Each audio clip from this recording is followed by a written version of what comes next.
What if I told you law enforcement screws things up all the time and their failure let a child's killer walk free for nearly 2 years?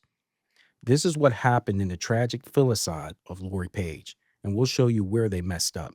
I'm Jerome Hill, and I'm here with me is retired Sheriff Victor Hill, and we're your hosts of Hill of Justice. Two brothers, sons of a Navy SEAL. Jerome Hill, a former Baltimore PD officer and narcotics detective. Victor Hill, the former sheriff of Clayton County and author of Vigilante Sheriff. Now, they've joined forces to break down the hottest topics in law enforcement and beyond on the Hill of Justice. Brother, we're going to go ahead and be talking about filicide. That's a very deep subject, and I want you to be very aware I'm being intentional with using that word. So I want you to take a look at this video clip. Thank you for joining us at 6 tonight. I'm Julie Montanaro. And I'm Jacob Murphy. Court records released this afternoon paint a disturbing picture, revealing the lengthy investigation into Lori Paige's disappearance and the discovery of her remains. Investigators believe her father, Andrew Wiley, killed her in June 2023, dumped her body in Thomas County, then reported her missing the next day. Court records suggest that Lori's father may have been abusing her. Investigators found Lori's blood in the carpet of his car. Court documents say the father also purchased a one-way plane ticket from Jacksonville to Puerto Rico shortly after, when detectives suspect he dumped her body. Documents also say Wiley destroyed his electronics to try to conceal what he did. Data found on one of Wiley's phones reveal internet searches the day he allegedly killed Lori. It includes a search for remote areas of Alabama and Georgia, bodies of water in the area, and driving directions there. Police say he also searched for bad neighborhoods in Tallahassee and, quote, Apalachicola National Forest dead body. The device also searched where do police look to find missing kids. Phone records indicate Wiley traveled from his home through Tallahassee and Jefferson County before crossing the state line into Thomas County. Wiley's phone then logged a location in a field off Mitchell Road. Investigators later found Paige's remains within 100 feet of that spot. Brother, Mm-hmm. how could they have missed treating him immediately as a strong suspect? Well, let me say this. I've seen this a lot, and I had to deal with it as a detective, and then, of course, as a law enforcement agency head. When people report missing kids, a lot of officers and detectives have a tendency, okay, it's just another missing kid. They'll turn up tomorrow. If it's a girl, they think, well, maybe she's out being promiscuous. If it's a boy, they think maybe he's ran off to do something. And sometimes those assumptions are made, and we all know what happens when you assume. And usually the police come and they just take a report, and that's it. And they enter the child on NCIC, which for people who don't know, it's a computer system where if someone runs a name, wherever they run it, the nation will come back. And there's really not a lot of effort taken after that. So it's not uncommon for a parent to call and say that. Uh, One thing that's hard to get out of people, and one of my hardest jobs when I was head of a law enforcement agency, is to get the apathy and the routine out of people's minds, and to take things serious and do as much as you can in that initial thing so that something's being done. The truth of the matter is most of the time you report somebody missing and the police just take a report. There's no real action taken. And one thing that I tried to change with that is to immediately put at least 2 to 4 deputies and tell them to at least start go looking for the child. Find out where their friends are, whatever, and let's go knock on some doors and do something. Let's just not take the report and leave. And hey, call us back if you don't see them tomorrow. Right. And unfortunately, that happens in most cases. They take a report, they enter the child or the adult as a missing person, but not much goes after that. It's just there's this attitude, oh, they'll show up. Right. So she goes missing in June of 2023, and it's only until February 2024, after the case became stale, that they rechecked their old leads. When they checked that, they noted his odd behavior, his inconsistency in his stories. And that's what got the ball running. And I want you to go ahead and hear the inconsistencies in his stories and how it took them that long to go ahead and re-interview him. So I want you to see the second clip. To how they deal with missing children, and that case may now have a resolution. Tallahassee's police chief announcing criminal charges against Lori Paige's father, Andrew Wiley. In a hastily arranged press conference, TPD said they were able to locate Paige's remains after a controlled burn opened up an area known as the Plantation. A secondary search of that part of rural Thomas County, Georgia, this week led to the remains. Lori deserves a safe home and a full life. While today's arrest will never bring her back, it does bring us one step closer to justice. So in February 2024, they have these inconsistencies, enough to go ahead and get a search warrant. Okay. That's when they found in his phone, of course, he tried to destroy his devices. That's when they found on his phone the remote areas of where they were trying to hide the body. After searching his car, they found a loaded gun. They found car cleaning fluid, a cleaning brush, a passenger seat, upholstery, and the obligatory cut out of the carpet in the car. You can't get any more damning than that, right? And then, of course, one of the cleaners have on its description mentions it's capable of cleaning blood. And so we go from 2024 at that end of it, and we come all the way to April 5th, 2025. That's when her remains, okay, were discovered in that field in Georgia. Now, it was only found after a prescribed burn, and what they were able to find was two small bones. And it wasn't until that time that they did the DNA of that to go ahead and grab him up. And so Wiley was arrested and charged with second degree murder 2 years after the disappearance. This let's talk about circumstantial evidence. Okay. And certainly in February 2024, how could they not? Because I have some theories on why they should have, but how could they not have had enough at that time to at least bring them in, charge him with something, and then, you could stop him from getting a passport, and leaving? Because as you know, and as you heard in the clips, this dude went and bought a one-way ticket the day before he let them know that she's missing, going to a plane ride down to Puerto Rico. And that kind of reminds me of, basically, if you remember OJ and on the Bronco chase, Yeah. instead of the Bronco chase, this motherfucker goes ahead and takes Spirit Airlines to go down to Puerto Rico. Now, I don't know why he didn't go fly down there, but at the same time, he didn't. And I guess, as you know, many people like to enjoy their work afterwards. So, circumstantially, what could have been the issue? Well, one thing a lot of people be surprised about is the politics that go behind these cases. I've seen murder cases where uh, sometimes the information is not being shared because people are afraid someone's going to solve the case first and they're going to get credit. As ridiculous as that sound, they're more interested in that. I don't know the background. I wish I knew the backstory. I wish we could speak to somebody that knew the backstory, because I'm sure it's a very, very interesting backstory. But let's assume that it's just apathy police work. And let's assume also that, police is under a lot of pressure, because if people start reporting their kids missing, and then the police start coming down on them right away, well, hey, I'm reporting missing. You make me not want to call. I didn't do anything to my child. So there's a balance there. When a person first says someone's missing, I think immediately you need to send someone out to do at least some basics. Okay, tell us all their friends, tell us all their hangouts. And you got to go and see those people immediately. Why? Because you can eliminate some things right then and there. If there are people they hang out with and you go talk to them and they haven't seen them, places they normally go, and there is no videotaping them coming there or whatever. Even because now almost every house has some type of camera system. So Right. if you eliminate all of that, then you kind of got an idea what's going on.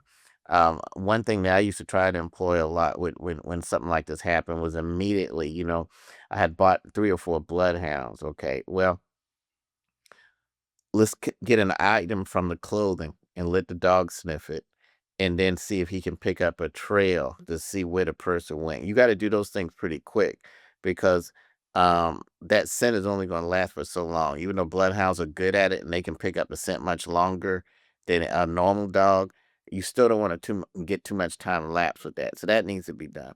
And then once you do that, maybe at the most, once it gets to about 72 hours, then you want to get to the point where, okay, listen, she's been gone 72 hours. We don't want to be disrespectful, but we got to eliminate you as a suspect. We're not saying you did anything, but we need to make absolutely sure that this is over, that nothing happened here. And then you ask questions.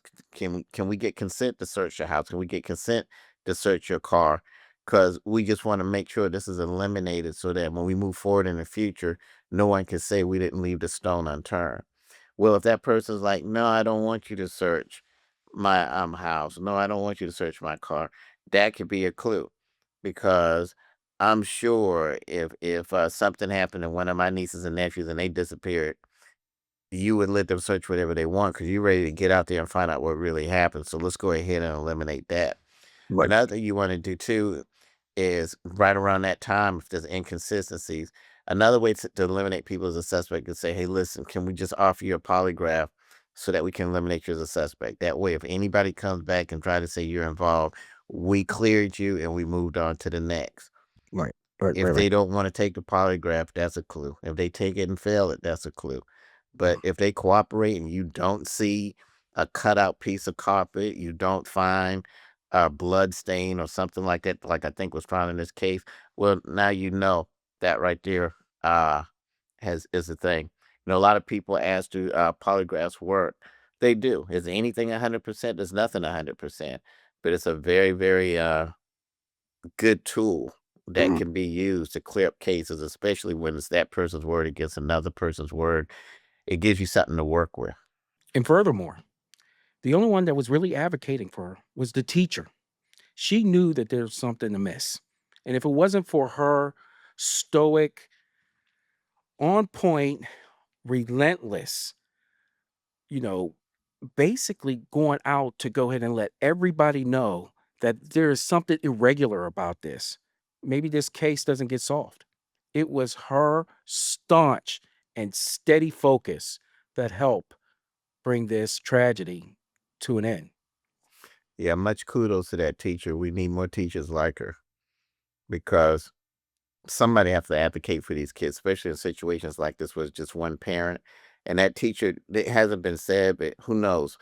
The child may have told her something that she knew of and she knew it was suspicious, and that's why she wouldn't come off that case. Like a good cop shouldn't come off a case. Right.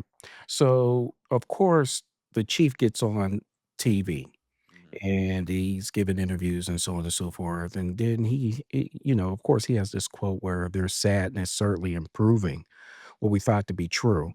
Anytime a 12-year-old is killed, there's great sadness, but Mhm. there's pride in the work that was done. I'm going to tell you why there should be no pride in this investigation.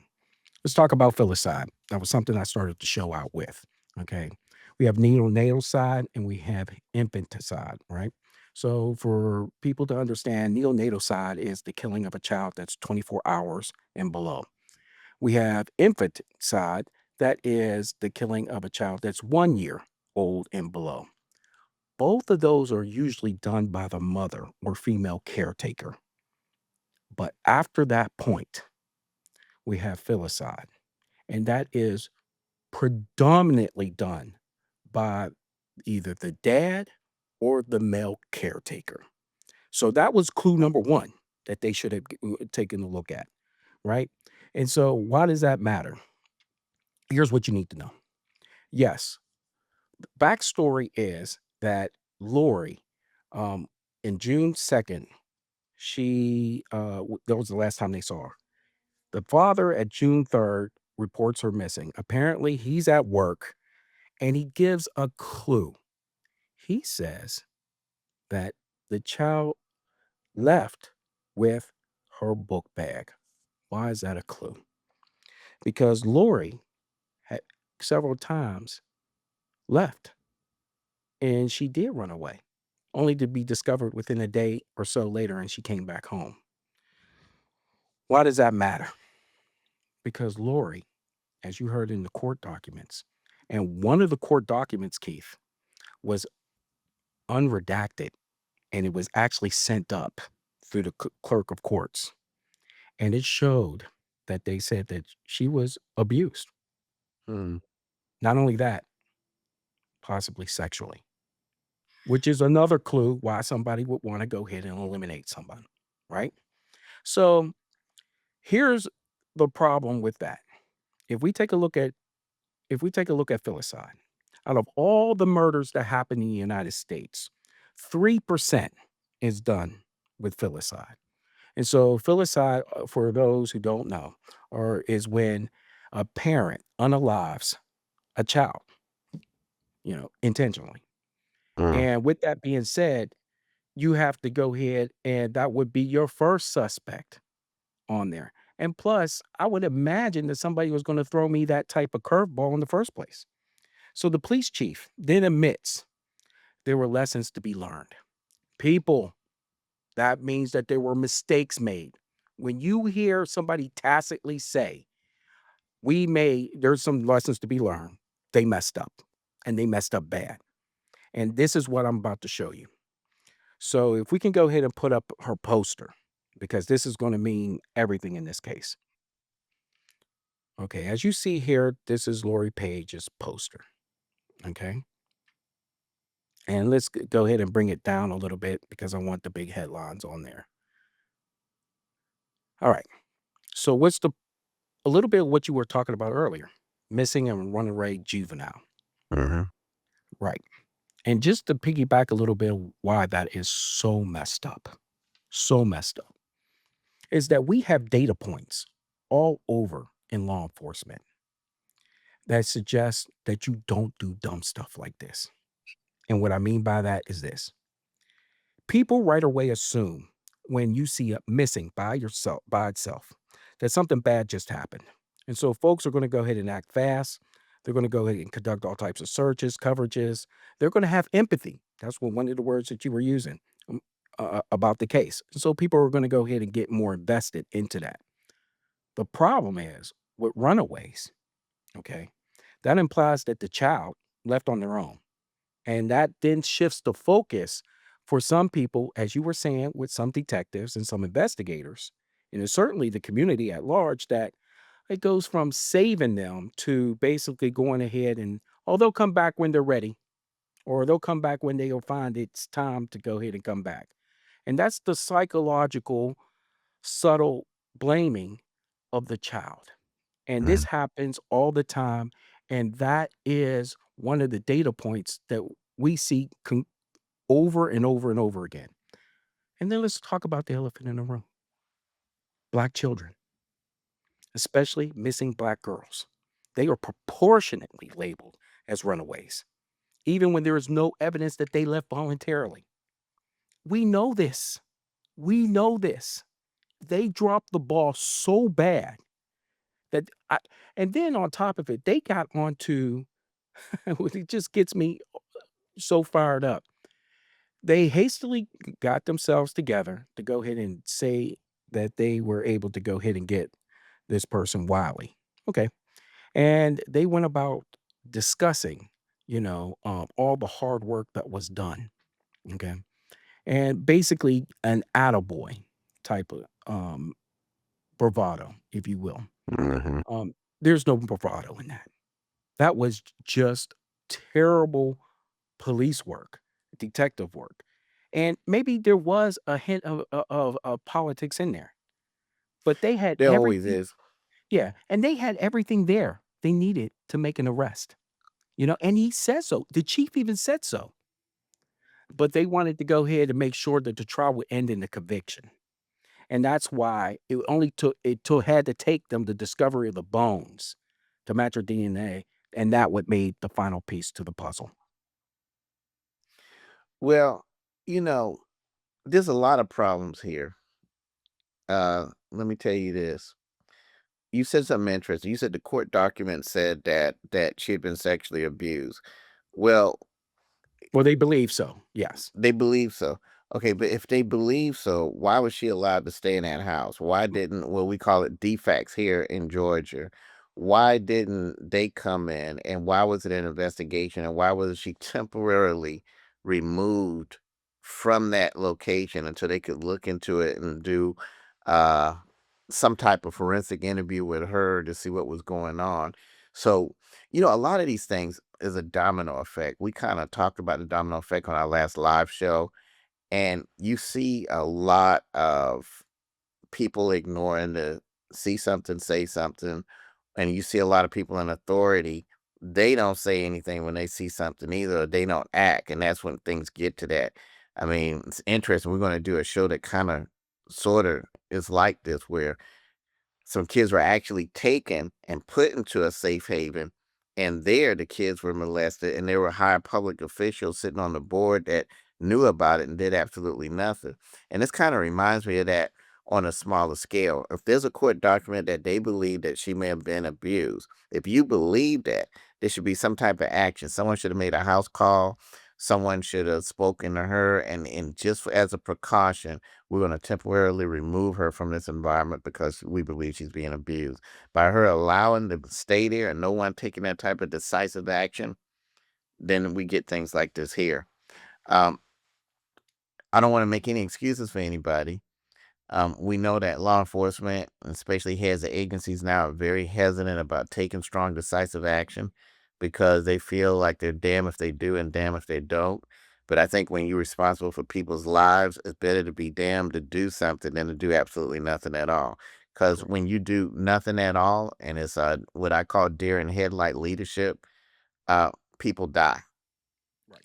or they get hurt, they get raped, robbed, murdered, or whatever like that. And those are the type of things, I've seen this over and over again when people are afraid to take action because they're afraid of the media, they're afraid of the politics, they're afraid of the prosecutors. And these are the type of things that happen. Right. Right. So the police chief said that any criticism against him or his agents is unwarranted. He really believes that they did all they could. And what kills me about that is he went on to go ahead and say, with the help of the FBI, that the FBI told him that his investigation was top notch. How could it be top notch? I mean, we know internet sleuths that could run circles with this case. So let me say this. Once they actually started doing something, it is an impressive investigation. What they did with the phones, what they did with the whatever, they did a good job on that. The question is the time it took them to do that. Yeah. So Yeah. so you know sometimes it's too little, too late. If that action had been taken earlier, then they probably would have found the remains earlier, and they would have had.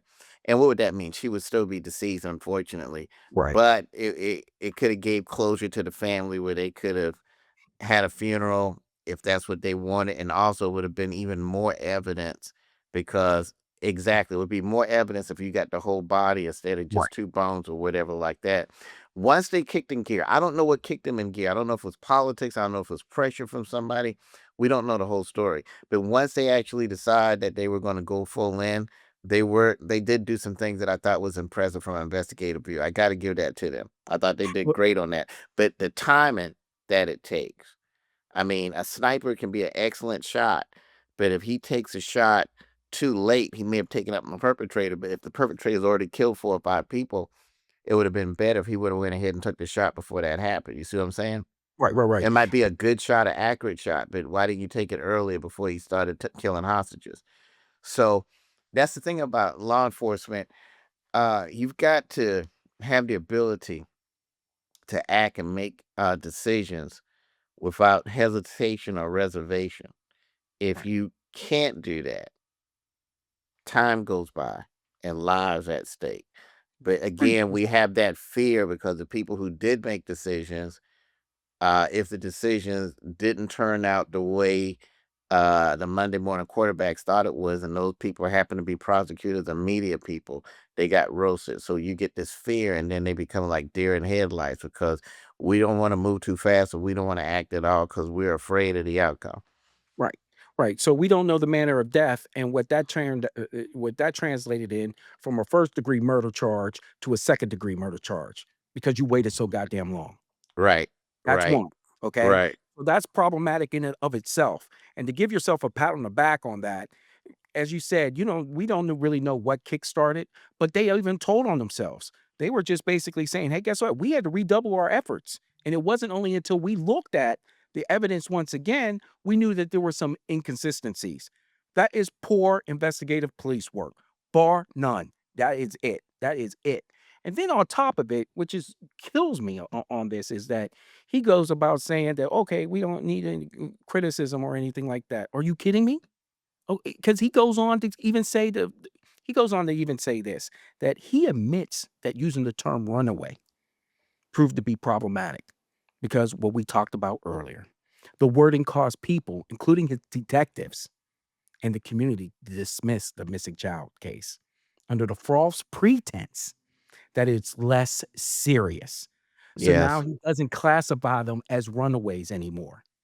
You don't do it for all law enforcement entities and organizations out there. Do not label a child. I don't care. I do not care if that child has a history of runaway. I do not care. Do not label those children runaway children. They are missing.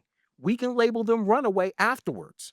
But until then, if if the children are our future, then won't you treat them as such and say that they're missing instead of going about saying, "Hey, guess what? Oh, they're runaways."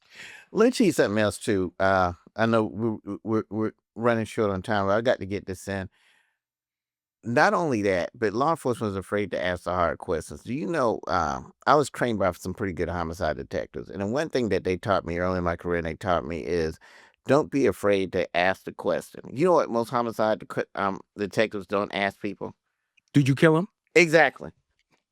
Exactly. Right. And you'd be surprised what that can happen. There was an infamous case in my county of a missing person place like this. A guy said, "Hey, my wife, she left and hasn't come back or whatever." The story wasn't consistent, and the question was like, "Hey, did you kill your wife?" And he paused. Okay, well, where's she at? In the backyard? And he paused again. Is she in the backyard? Come show me. No, no, no. She's on the side of the house. Just ask. Mhm. And sure enough, dug, and there she was. That's a question he should have been asked that first week. Sure. Hey, listen, I got to ask this question. Did you kill your daughter? Did you have any problems with your daughter? Okay. No, I didn't. Okay, good. Do you mind taking a polygraph so we can make sure of that? That way we can eliminate you as a suspect. That would help us and help you so we can move on to the next thing because we need to find your daughter. You got to be able to ask the hard questions. But we live in a climate now of such political correctness and don't say this and don't say that. And don't be too hard and don't talk too tough. And oh my God, you're talking down to someone. I don't think people understand. Law enforcement is a dirty business where your hands get dirty because you're dealing with killers, robbers, and rapists. And those are things you have to do in order to protect the county Right. or your jurisdiction or municipality or whatever. Right. Right. Right. I just find it rich that, we look at law enforcement as being tough, strong, and Not anymore. not Not well, not anymore. anymore. They're community cops now. They Right. they And they they cry, they play with baby dolls. This is what they want now. They breastfeed babies. And that doesn't work when you're dealing with killers. But go ahead. yeah, and then they want to go ahead and cry about any type of criticism. When did police officers start worrying about what other people criticize them for? You're supposed to have bigger enough shoulders. Why are you crying and going in front of, the Tallahassee Democrat or any other news organization saying that don't criticize us? The hell? You had much to be criticized about. Jerome, I hate to tell you this, brother, but it's the last of the Mohicans on those type of cops. They're a dying breed. Yeah, they worried about, "Oh, Beyoncé said something tough about us, and they're gonna go ahead and give a big press conference and have the entire FOP be there and say, 'We condemn Beyoncé for saying or being critical of us.'" Are you kidding me? You are the Mhm. softest group that I know out there right now. And Well, you're right, but keep this in mind. They're afraid because all the tough cops, they indict 'em. Keep that in mind. yeah, well, there's something to be said about that, though. Justified or not, Hey, Vic, I right? wanna go ahead and talk to you about, of course, the abduction murder happened in Florida.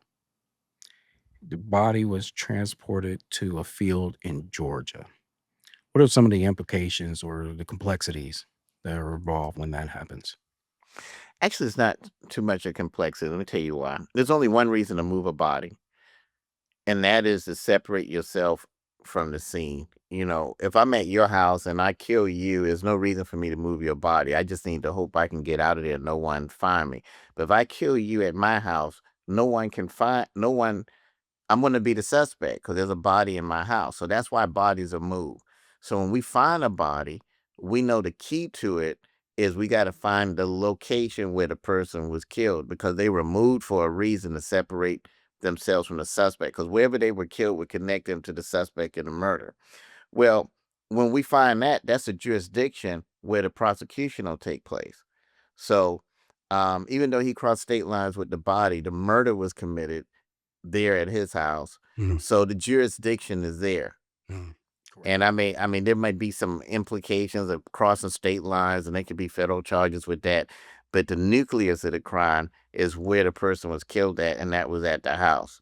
So, Keith, this is what we're gonna do. We're Okay. gonna wrap it up. I appreciate your insights on this. I was just a little bit fired up that a 12-year-old girl was silenced.